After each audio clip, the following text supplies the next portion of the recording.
Troisième quart du 10e hizb.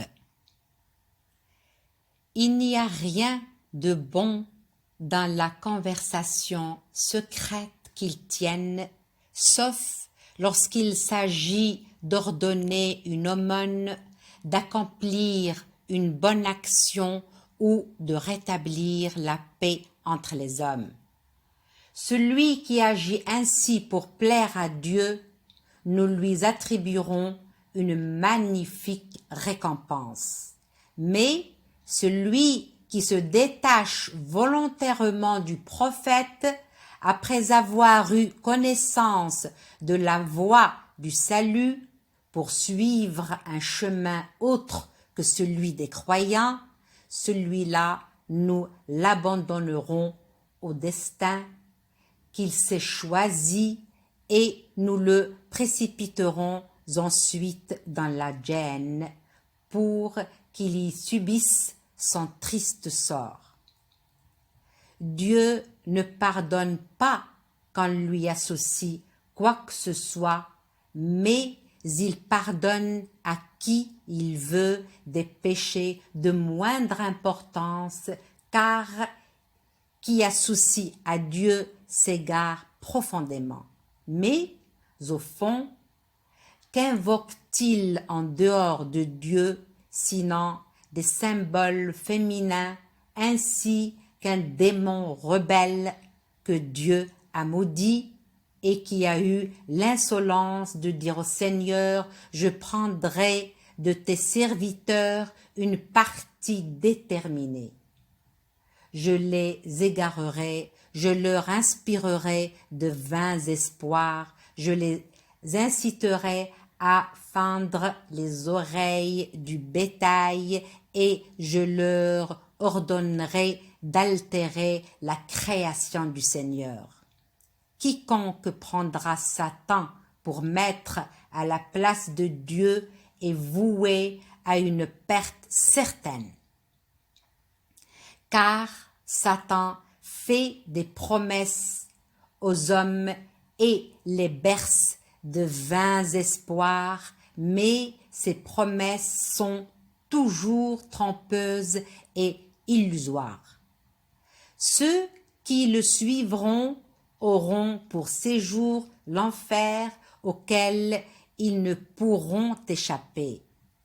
Quant à ceux qui ont la foi et qui accomplissent de bonnes œuvres, nous les ferons entrer dans des jardins baignés d'eau vive où ils demeureront éternellement en vertu d'une promesse solennelle du Seigneur.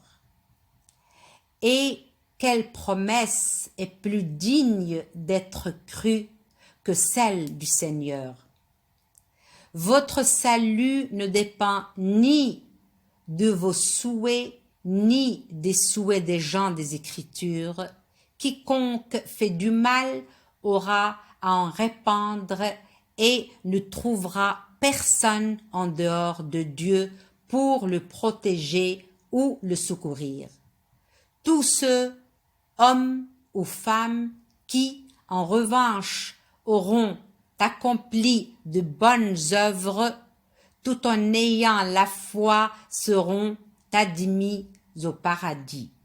Et tout dommage, même le plus infime, leur sera épargné.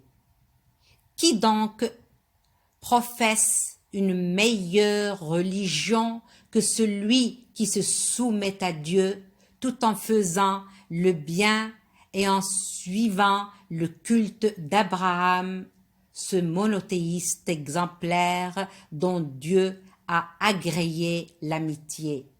Dieu est le maître des cieux et de la terre et sa science s'étend à toutes choses. Il te consulte au sujet des femmes, réponds-leur, Dieu vous dictera ses directives à leur sujet en plus de ce qui vous a déjà été révélé dans le Coran à propos des orphelines auxquels vous ne remettez pas ce qui leur est prescrit et que vous désirez épouser, et au sujet des mineurs sans soutien. Sachez que Dieu vous prescrit de traiter tous ces orphelins avec la plus grande équité, car quelque bien que vous fassiez, Dieu en est parfaitement informé.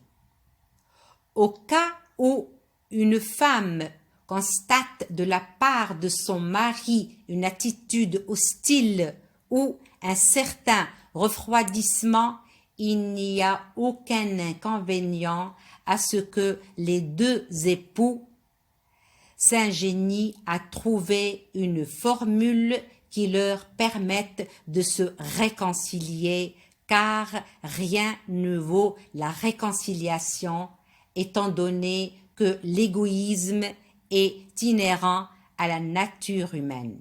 Sachez que si vous faites preuve de générosité et de piété, Dieu en sera parfaitement informé. Vous ne parviendrez jamais à traiter toutes vos femmes sur le même pied d'égalité, quel que soit le soin que vous y apportiez. Ne soyez donc pas trop partiaux au point de laisser l'une d'entre elles dans une fausse situation. Si vous établissez la concorde dans vos foyers, si vous fuyez toute inquiété, sachez que Dieu est clément et miséricordieux.